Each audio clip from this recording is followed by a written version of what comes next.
Good morning students, we are going to start chapter 5 green skills today. इस chapter के अंदर हम पढ़ेंगे इन्वायरमेंट क्या होता है, इन्वायरमेंट और इकोसिस्टम क्या है, सोसाइटी और इन्वायरमेंट के बीच में इंटर रिलेशन क्या है, इन सारी चीज़ों के बारे में। ठीक है, तो चलिए स्टार्ट करते हैं। व्हाट इज़ इन्वायरमेंट से। देखिए, इन्वायरमेंट इज़ एवरीथिंग सराउंड अस। हमारे आसपास जो कुछ भी है वो सब इन्वायरमेंट है। उसमें लिविंग थिंग्स भी आती हैं, नॉन लिविंग थिंग्स भी आती हैं। अब यहाँ पे हम बात करते हैं इन्वायरमेंट वर्ड की। तो देखिए, आपने देखा होगा साइंस में मैक्सिमम वर्ड जो होते हैं या तो फ्रेंच से आते हैं या लैटिन वर्ड से आते हैं। तो यहाँ पे इन्वायरमेंट जो वर्ड है वो फ्रेंच से डिराइव हुआ है, फ्रेंच वर्ड से, जिसका मतलब होता है सराउंड, इनक्लोज या इनसर्कल। यानी हमारे आसपास जो दिखाई दे रहा है वो सब कुछ इन्वायरमेंट का ही एक पार्ट है। तो लिविंग थिंग्स तो कॉन्स्टेंटली इंटरेक्ट करती रहती है इन्वायरमेंट से, लेकिन नॉन लिविंग थिंग्स जो कि ह्यूमन एक्टिविटीज़ यानी आर्टिफिशियल इन्वायरमेंट हम इनको कह सकते हैं, ये भी ह्यूमन एक्टिविटीज़ की वजह से इम्पैक्ट करती रहती है इन्वायरमेंट को। तो हमारा इन्वायरमेंट इन दोनों से इफेक्ट होता है, लिविंग थिंग से भी और नॉन लिविंग थिंग से भी। अब चलिए बात करते हैं इन्वायरमेंट कितने टाइप के हैं। तो यहाँ दो तरह के इन्वायरमेंट के बारे में बताया गया है, नेचुरल इन्वायरमेंट और आर्टिफिशियल इन्वायरमेंट। नेचुरल इन्वायरमेंट का मतलब इंक्लूड्स एवरीथिंग अराउंड सच, जिसमें कि नेचुरल हो, मैन मेड चीज़ें नहीं हैं जो कि ह्यूमन एक्टिविटीज़ की वजह से इंटरप्शन से जनरेट होती हैं, एक अलग तरह का इन्वायरमेंट, वो ऐसा कुछ भी ना है।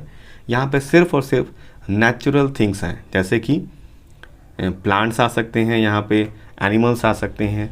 और यहाँ पे हम बात करते हैं दो और फैक्टर्स की जो नेचुरल इन्वायरमेंट को इम्पैक्ट करते हैं, या हम कह सकते हैं कंस्ट्रक्ट करते हैं। नेचुरल इन्वायरमेंट को कंस्ट्रक्ट करते हैं दो फैक्टर्स, बायोटिक और अबायोटिक। नेचुरल इन्वायरमेंट के अंदर हमारा land, air, water, plants, animal, ये सभी कुछ आते हैं, जो कि लिथोस्फीयर, हाइड्रोस्फीयर, एटमॉस्फेयर और बायोस्फीयर, ये सारा हमारा कंस्ट्रक्ट करते हैं, या फिर हम कह सकते हैं डायरेक्टली इम्पैक्ट करते हैं। चलिए अब हम बात करते हैं ऐसे दो फैक्टर्स की जो हमारे नेचुरल इन्वायरमेंट को डायरेक्टली इम्पैक्ट करते हैं, ये इंट्रैक्शन होता है इनके साथ में। पहला है बायोटिक और दूसरा है अबायोटिक। तो बायोटिक का मतलब होता है लिविंग थिंग्स। तो जो भी बायोटिक फैक्टर्स हैं, जैसे कि living parts of the ecosystem, क्योंकि जिसमें प्लांट्स आते हैं और एनिमल आते हैं, ये दो हमारे बायोटिक फैक्टर्स आते हैं। अब हम दूसरी बात करें अबायोटिक फैक्टर्स की। तो अबायोटिक का मतलब है नॉन लिविंग थिंग्स, जैसे कि केमिकल और फिजिकल फैक्टर्स जो इन्वायरमेंट के होते हैं, जैसे कि temperature, soil, sunlight, air, water और क्लाइमेट और पोल्यूशन।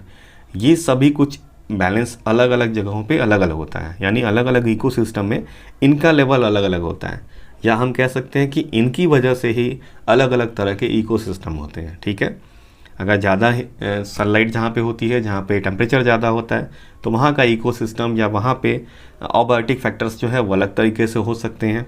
तो ये सारी चीज़ें जो है डायरेक्टली इंटरेक्ट होती हैं नेचुरल इन्वायरमेंट में, और ये सीधा सीधा इम्पैक्ट करती है नेचुरल इन्वायरमेंट को। अगर यहाँ पे कुछ भी चेंजेस होते हैं तो ये सीधा सीधा रिजल्ट इसका पड़ेगा। जैसे कि प्लांट्स हम यहाँ से बिल्कुल ही रिमूव कर दें, यानी कि बायोटिक फैक्टर्स को हटा दें, तो इन्वायरमेंट हमारा जो कि नेचुरल इन्वायरमेंट है वो पूरी तरह से डिस्ट्रॉय हो जाएगा। पूरा सिस्टम यानी इकोसिस्टम डिस्ट्रॉय हो जाएगा, कोलैप्स हो जाएगा। दूसरा हम बात करें आर्टिफिशियल इन्वायरमेंट की। तो आर्टिफिशियल इन्वायरमेंट को हम बिल्ट इन्वायरमेंट भी कहते हैं, क्योंकि ये ह्यूमन एक्टिविटीज़ के इंटरप्शन से ये जनरेट होता है। ये पार्ट ऑफ नेचुरल इन्वायरमेंट ही है, लेकिन जब किसी नेचुरल इन्वायरमेंट के अंदर मैन मेड एक्टिविटी यानी कि ह्यूमन एक्टिविटी की वजह से या इंटरप्शन की वजह से एक अलग तरह का इन्वायरमेंट बन जाता है, इसी को हम कहते हैं आर्टिफिशियल इन्वायरमेंट। ये हो सकता है फॉरेस्ट को मॉडिफिकेशन से, या फिर बिल्डिंग्स बनाने से, या फिर किसी फॉरेस्ट के अंदर हम हट बनाते हैं। तो यानी कुछ भी हम करते हैं एक्टिविटीज़ नेचुरल इन्वायरमेंट के अंदर, उस एक्टिविटी से इंटरप्शन जनरेट होता है वहाँ के इन्वायरमेंट में, वहाँ के इकोसिस्टम में। तो आप ये सीधा समझिए कि अगर आप कुछ भी ऐसा करते हैं अपने इन्वायरमेंट के में ही करते हैं डेफिनेटली, तो उसका सीधा रिजल्ट आपके इकोसिस्टम या इन्वायरमेंट पे पड़ता है। तो अब एक अलग तरह का हमने इन्वायरमेंट क्रिएट कर दिया। This kind of environment is called artificial environment.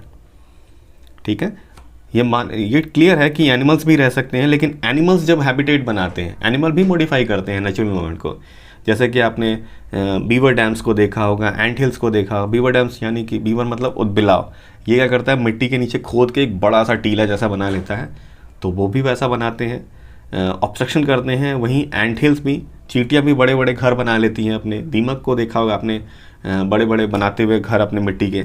लेकिन दीज आर द एक्टिविटी, जो भी एक्टिविटी करते हैं, ग्रो करते हैं, उसका नेचुरल इन्वायरमेंट का ही वो पार्ट है, उसका कोई इम्पैक्ट नहीं आता।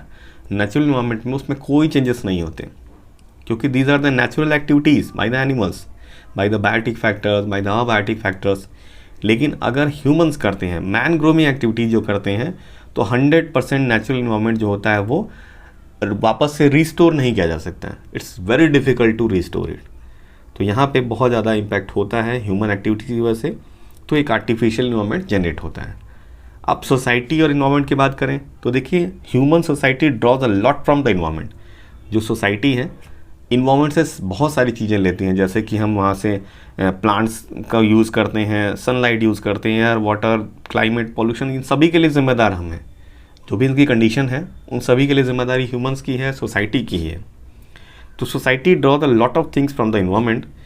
जो उसको ज़रूरत होती है, जब उसको लकड़ी की ज़रूरत होती है तो वहाँ पे प्लांट्स को हम यूज़ करते हैं, यानी बहुत सारी एक्टिविटीज़ करते हैं इन्वायरमेंट के अंदर। Variety of people are there in society, जो अपने अलग अलग इंटरेस्ट के लिए, अलग अलग वैल्यूज़ के लिए यहाँ पे इन्वायरमेंट से रिसोर्सेज को गेन करते हैं। क्लियर?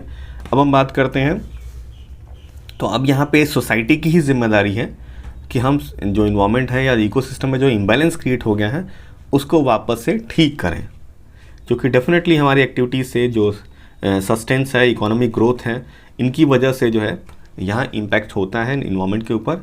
तो we are going to plan sustainable development. Sustainable development का सेंस ये है कि जिस काइंड ऑफ एक्टिविटी हम करें जिससे हमारा इन्वायरमेंट या इकोसिस्टम बिना हार्म हुए, बिना हैम्पर हुए जो ग्रोथ होगी, दिस कॉल्ड ग्रीन इकोनॉमी। चलिए, अब इकोसिस्टम और इनके बारे में हम कल डिस्कस करेंगे।